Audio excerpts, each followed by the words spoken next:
کیا؟ کیونکہ اس پارٹی کی اساس جو ہے وہ 19 اور 20 نومبر کو پاس ہونے والے 10 ڈاکومنٹس ہیں جسے کہتے ہیں fundamental basic document of peoples party. چاہے محترمہ کی حکومت ہو، چاہے بھٹو صاحب کی اپنی حکومت ہو، چاہے آصف زرداری صاحب کی حکومت ہو، چاہے کل کو زرداری صاحب کے بعد جو ہے بلاول کی حکومت ہو، اس اساس کو آپ بدل نہیں سکتے ہیں. حالات کے تقاضوں کے تحت، آبجیکٹو ریالٹیز کے تحت، زمینی حقائق کو پیش نظر رکھتے ہوئے اس کے ڈائنمزم میں تبدیلی آئی، اس کے میکینزم میں تبدیلی پیدا. تو آج جو اتنا زیادہ آپ کو نظر آ رہا ہے وہ فاؤنڈیشن میں کوئی تبدیلی نہیں ہے. یہ ایک لبرل پارٹی تھی، ڈیموکریٹک پارٹی تھی، ٹلٹڈ ٹورڈز دا لیفٹ. ایک دوسرا سوال میں کروں گا پروفیسر صاحب، سوری فار دی انٹرپشن. جی. آپ کراچی ڈویژن کے بھی صدر ہے پاکستان پیپلز پارٹی کے، اور ایک بات میں نے محترمہ کو آپ کی موجودگی میں یہ بات کہی تھی 1994 کے اندر کہ آپ کے فادر نے بڑا کنٹریبیوٹ کیا کراچی کے اندر، خاص طور پہ اورنگی ٹاؤن شپ اور مشرقی پاکستان سے آنے والے جو مہاجرین تھے ان کو سیٹل کیا. That was done by the former prime minister of Pakistan no less than late Zulfikar Ali Bhutto himself.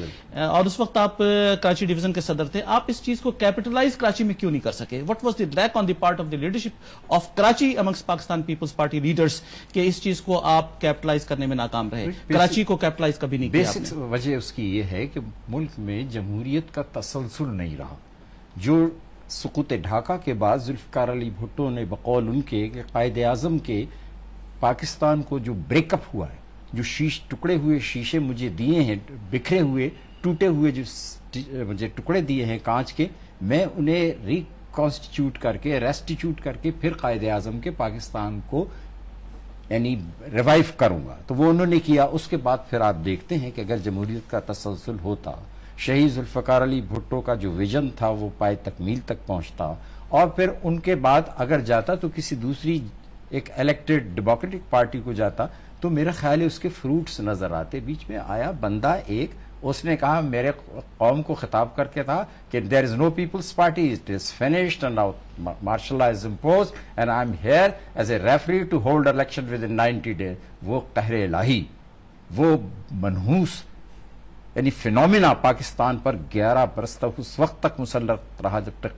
قہر الہی اس پہ نازل نہیں. ناظرین، اس کے بعد ہم جائیں گے ایک چھوٹے سے بریک پر. ہم دوبارہ welcome back to the program. Professor N D Khan صاحب سے ہم گفتگو کر رہے تھے، مزید گفتگو کریں گے، لیکن میں ڈاکٹر عارف علوی صاحب کی طرف جاؤں گا. میرا سوال ڈاکٹر صاحب آپ سے یہ ہوگا کہ یہ بتائیے کہ متحدہ قومی موومنٹ پنجاب، خیبر پختونخوا، بلوچستان، پاکستان کے دوسرے صوبوں کی طرف بڑھ رہی ہے. کتنی پذیرائی ہو رہی ہے یہ ہمیں دیکھنا ہے اور یہ ناظرین کو فیصلہ کرنا ہے. لیکن ان کی خواہش ہے کہ پاکستان میں مڈل کلاس لیڈرشپ کو آگے بڑھایا جائے، پاکستان میں ان لوگوں کو آگے بڑھایا جائے جو پاکستان کی باغ دوڑ سنبھال سکتے ہوں. پاکستان کے اندر کیپیبل لیڈرشپ کو آگے لایا جائے. اس میں دو سوالات ہیں. پہلی چیز یہ کہ یہ کوشش پاکستان تحریک انصاف بھی یہی کوشش کر رہی ہے، اور پاکستان تحریک انصاف بھی گراس روٹ لیول پہ موو کر رہی ہے. اور ایسا لگتا ہے ہمارے ناظرین کو بسا اوقات کہ پاکستان تحریک انصاف اور ایم کیو ایم ایک ہی ٹارگٹ مارکیٹ کو ایڈریس کر رہی ہے. کیا مڈل کلاس لیڈرشپ جس کا ذکر ہم کرتے ہیں، آج کی لیڈرشپ مڈل کلاس ہے یا اپر کلاس پہ جا چکی ہے؟ اور اگر وہ اپر کلاس پہ جا چکی ہے مڈل کلاس کو بیس بناتے ہوئے، تو کیا وہ اب بھی مڈل کلاس کو ریپرزینٹ کرتی ہے؟ کیا وہ جن کے پاس کل ایک گاڑی نہیں تھی آج 4 پیجیروز گھر پر ہیں، وہ مڈل کلاس کی ریپرزنٹیشن ہے؟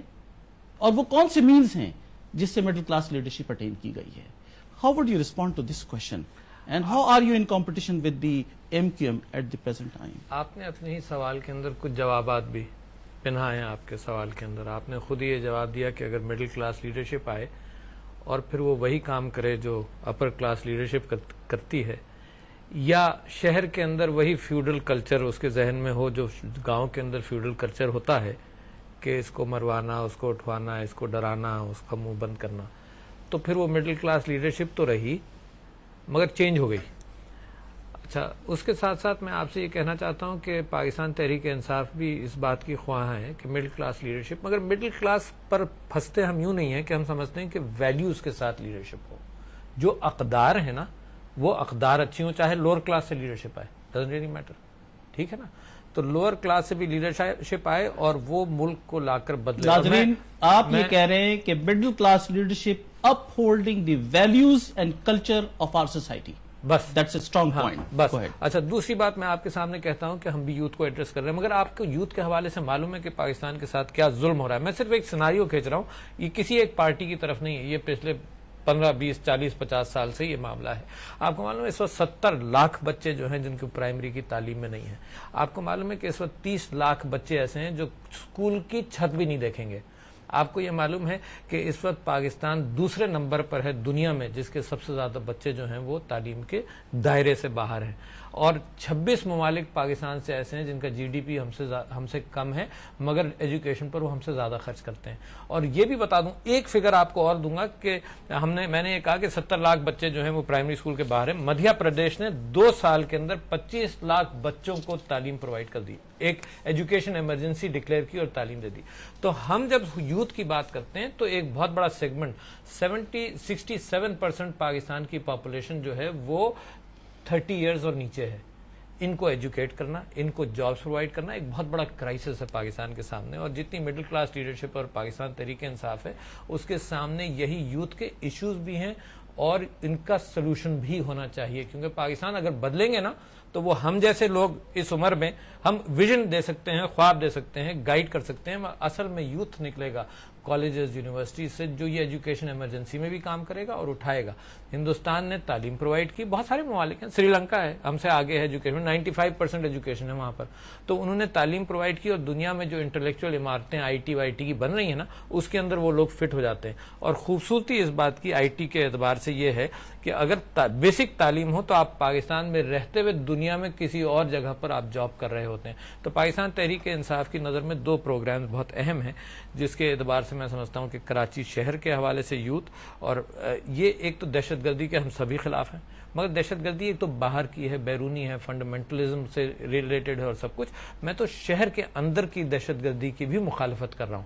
میں سمجھتا ہوں کہ کراچی شہر جو دل تھا پاکستان کی سیاست کا اور پاکستان کی معیشت کا، اس کے ساتھ سب سے بڑی زیادتی یہ ہوئی ہے کہ یہ بھی دہشت گردی کا شکار ہو گیا. تو ہم اس کو انشاءاللہ اس کیپیبل، ہم سمجھتے ہیں کہ بہت اٹ ٹیکس نو ٹائم، اگر صحیح لیڈرشپ، دیانتدار اور خوددار لیڈرشپ آئے تو it takes no time to change this around. تو میرا آپ کے سامنے کہنا یہ ہے کہ یہ جو بڑے پروگرام ہیں یہ ایک ویژنری لیڈرشپ کے ساتھ، چاہے وہ مڈل کلاس کی ہو چاہے وہ لوور کلاس کی ہو، ایک ویژنری پروگرام ہو اور ایک آنےسٹی کے ساتھ اس کے اوپر ول کے ساتھ لیڈرشپ کام کرے. اصل میں پلان تو اور مینیفیسٹو سب کے ایک سے ہیں. Thank you very much doctor صاحب، وقت کم ہے. میں پروفیسر این ڈی خان صاحب کی طرف آؤں گا. خاص طور پہ اکنامک کنڈیشنز کے اندر جب ہم یہ دیکھتے ہیں کہ آٹا، چینی، گندم کا بھاؤ بڑھتا جا رہا ہے، ان گراؤنڈ ریئلٹیز کو how would you address to the problems and how far is government succeeding in resolving those issues at the moment? Professor N D Khan صاحب. دیکھیے سب سے بڑی بات تو یہ ہے، آپ نے ابتدا میں یوتھ کی بات کی ہے، نوجوانوں کی. میری پارٹی کو سب سے بڑا ایکسس یہ نصیب ہے کہ ینگیسٹ لیڈرشپ جو ہے وہ پاکستان پیپلز پارٹی کو لیڈ کر رہا ہے. آئی مین بلاول، ہی از دا نیکسٹ لیڈر. یہ تو ایک انٹرم پیریڈ ہے جو آصف زرداری صاحب چلا رہے ہیں. ہم گرومنگ بھی کر رہے ہیں، ہماری نچلی سطح کے اوپر بھی تنظیمیں ہیں. Why do you want to keep a family dynasty as the No leaders? question of family. یہ ایک لیگیسی ہے، یہ ایک ویژنری وراثت ہے جسے کہنا چاہیے کہ جو لیڈ دے رہی ہے. اگر آپ فیملی کی بات کرتے ہیں، is there anybody like Zulfikar Ali Bhutto among you? Is there anybody like Benazir Bhutto امنگ اس؟ تو فیملی کی قربانی سے ہوتی. پھر تو سری لنکا بھی یہ سوال جاتا ہے کہ بادر نائک کی فیملی کیوں رہی. پھر تو یہ مشرقی پاکستان بھی جاتا ہے، یہ شیخ مجیب الرحمان کی فیملی یا ضیاء کی فیملی کیوں رہی. پھر تو یہ سوال بھارت پہ بھی جاتا ہے کہ گاندھیز کی یا نہروز کی سیکریفائسز ہوتے، عوام کا کانفیڈنس ہوتا ہے. میں فیصلہ نہیں کروں گا، یہ تو عوام کریں گے. بلاول کی لیڈرشپ کا فیصلہ میں نے نہیں کیا ہے، بلاول کے لیڈرشپ کا فیصلہ عوام نے کیا ہے اور عوام ہی اس کنڈکٹ کو ریفلیکٹ کریں گے. اس لیے میں نے اس پریولیج کی طرف اپنی پارٹی کی آپ کی توجہ دلائی. The youngest leader which is leading Pakistan peoples parties آرس، ہمارا ہے. پھر آپ نے اقتصادی مسائل کی بات کہی ہے. دیکھیں اصل میں پریزنٹ جو اقتصادی صورتحال ہے پاکستان کی خالی خراب نہیں ہو، پاکستان کے اندرونی اسباب اس کے ذمہ دار نہیں ہیں. ناظرین، ایک بین پروفیسر الاقوامی صاحب نے بڑے اسٹرانگلی یہ بات کہی ہے کہ بھٹو فیملی کی قربانیاں ہیں اور یہ قربانیاں is second to none and they deserve leadership and you can see the same thing in other countries as well. یہ فیصلہ آپ کریں گے. Now, my question is addressed to former Governor Sindh, Mamnoon Hussain صاحب. یہ فیملی لیڈرشپ ہم پاکستان مسلم league نواز میں بھی دیکھ رہے ہیں، فیملی ڈائنسٹی دیکھ رہے ہیں، اور یہ مہنگائی جو اس وقت سویلین گورنمنٹ کے اندر ہے، اس مہنگائی کو پنجاب کی حکومت کس طرح ایڈریس کر رہی ہے؟ پیپلز پارٹی کو مائنس کر کے پنجاب کی حکومت کے اندر کیا چیز، کون سی تبدیلی آئی ہے جو عوام کی آٹا، چینی اور تیل کے بھاؤ کے اندر کمی لا سکتی ہے؟ What does it make a difference to people of Pakistan if there is change of face? Please respond to my question. یہ مہنگائی کا جو معاملہ ہے یہ تو اصل میں فیڈرل گورنمنٹ کی پالیسی سے زیادہ تعلق رکھتا ہے کہ وہاں پر وہ کیا فیصلے کرتے ہیں. لیکن جہاں تک ہماری پارٹی کا تعلق ہے تو ہم نے علیحدگی اس لیے اختیار کی پیپلز پارٹی سے کہ ان کو سمجھاتے 3 سال ہو گئے کہ بھئی اپنی کارکردگی درست کرو، اپنی نیتوں کو درست کرو، یہ کرپشن جو آپ لوگوں کے لوگ کر رہے ہیں اس کو بند کرو. اور ہم یہ سمجھتے ہیں کہ جب تک یہ کرپشن بند نہیں ہوگا، دیکھیے ایک اندازہ یہ ہے کہ تقریباً 400 بلین روپے سالانہ جو ہے یہ حکومت کے جو کرونیز ہیں وہ لوٹ رہے ہیں. اس کے علاوہ 500 سے 600 بلین روپے یعنی جو ملک میں یعنی بدعنوانی ہے اس کی نظر ہو جاتی ہے. تو تقریباً 900 سے 1000 ارب روپے جو ہے وہ بدعنوانی کی نظر ہو رہا ہے. تو اس کی وجہ سے ہم ان کو کیا کہ تھک گئے. تو ہم نے کہا جناب بس خدا حافظ، آپ کرتے نہیں ہیں. اور ان کو 10 نکاتی پروگرام بھی دیا، پتہ نہیں کیا کیا دیا. خیر اس کی بنیادی وجہ یہ تھی. اچھا، اب دوسری بات میں آپ کو بتاؤں کہ ہم تو یہ اس بات پہ یقین رکھتے ہیں کہ اگر ہیومن ریسورس ڈیولپمنٹ کا سب سے بہتر ذریعہ ہے تو وہ تعلیم ہے. اور یہ بڑی بدقسمتی ہے پاکستان کی کہ کسی بھی دور میں تعلیم کے لیے اتنا خرچ نہیں کیا گیا جتنا کہ خرچ ہونا چاہیے، جتنے دوسرے ممالک کرتے ہیں. لیکن اتنا ضرور ہے کہ ہم نے یہ نظر آتا ہے کہ پنجاب میں کم از کم جہاں مسلم لیگ نون کی حکومت ہے تو میاں شہباز شریف نے غریب لوگوں کے لیے جن کی آمدنیاں 6000 روپے سے کم ہیں تو دانش اسکول 200 بنانے کا ارادہ کیا ہے اور وہ وہاں پر بنا رہے ہیں. انہوں نے خاص سے 2 4 5 اسکول شروع کر دیے ہیں. اس میں واحد کوالیفیکیشن یہ ہوگی کہ ان بچوں کو جو میرٹ پر آؤٹ اسٹینڈنگ ہیں، یعنی ان میں بہت زیادہ ذہانت ہے اور جو آگے بڑھنے کا ان کے اندر جذبہ بھی ہے، ان بچوں کو ان اسکولوں میں داخلہ دیا جائے گا. فارمر گورنر سندھ تھنکس کہ ایجوکیشن بڑی بنیادی ضرورت ہے جس کی طرف ہمیں توجہ دینی چاہیے. Now let us come to doctor Arif Alvi صاحب.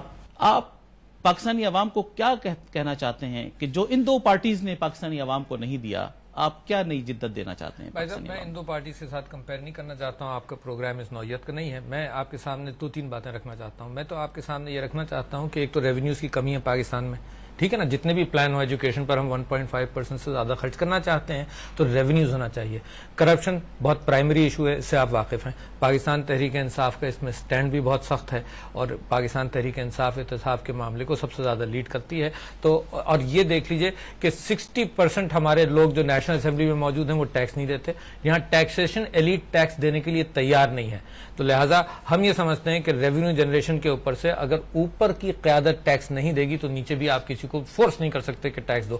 مجبوراً پھر حکومت کیا کرتی ہے کہ RGST لگاتی ہے، ایک عوام الناس پر ٹیکس ٹیکسیشن کر سکتے ہیں. اور عمران خان مثال کے طور پر میں کمپیئر کرتا ہوں کہ کوئی ٹیکس جس انداز سے دیتے ہیں، کسی نے 5000 دیا، کسی نے نہیں دیا. عمران خان نے پچھلے سال 18 لاکھ روپے ٹیکس دیا. تو put your money where your mouth is. تعلیم کے اعتبار سے ہم نے آپ کے سامنے پہلے بات رکھ دی. خودداری کے اعتبار سے آپ کو یہ معلوم ہے کہ SDPI کا کل پرسوں اخبار کے اندر ایک بیان آیا. انہوں نے کہا کہ جتنا ہمیں ایڈ ملی ہے اس سے 5 گنا ہمارا نقصان ہوا ہے وار اینڈ ٹیرر کے اعتبار سے. تو یہ حکومتیں جس انداز سے بھی پاکستان میں جن ضروریات کی وجہ سے بھی آئیں. اور ہم وار اینڈ ٹیرر میں کیوں گئے؟ کیونکہ مشرف صاحب کو انہوں نے کہا کہ ہم تمہیں بم کر دیں گے اسٹون ایجز تک. اپنے آرگومنٹ سے نہیں گئے تھے. تو ہم سمجھتے ہیں کہ ان ساری چیزوں سے جو نقصان ہوا ہے تو پاکستان تحریک انصاف اس کو نکالے گی. اور دوسرے یہ کہ جوانوں کو ہم ایک پیغام دیتے ہیں کہ اٹھو جوانوں، اب تم بدل سکتے ہو، یہ ایک نوجوان قیادت دے. ناظرین، ہم کسی کنٹروورسی میں یقیناً نہیں جائیں گے. میں آپ کی توجہ ایک SMS کی طرف کراتا ہوں جو میرے پاس ریسیو ہوا. Pakistan has the second largest salt mine. Pakistan has the 5th largest gold mine. Pakistan has the 5th largest coal reserves, 7th largest copper mine. پھر بھی INF سے ہم بھیک مانگ رہے ہیں. آگے SMS کہتا ہے second largest dam, 3 nuclear reactors, 5 rivers, 6th largest army, 7 nuclear powers and number 1 army in the world. What is this phenomena? آگے SMS کہتا ہے corrupt leaders and silent people. ناظرین، میں اس سے اختلاف کرتا ہوں یا اس سے ایگری کرتا ہوں، اس سے کوئی فرق نہیں پڑے گا. آپ کو یہ فیصلہ کرنا ہے whether we are moving in the right direction, whether the people of Pakistan are moving towards progress, whether Pakistan is getting towards its stability or not, whether Pakistan is securing its ideological boundaries, whether Pakistan is securing its geographical boundaries. This has to be decided by you, and let us sum up the whole issue کہ اللہ ہمارا حامی و ناصر ہو. شکریہ ناظرین.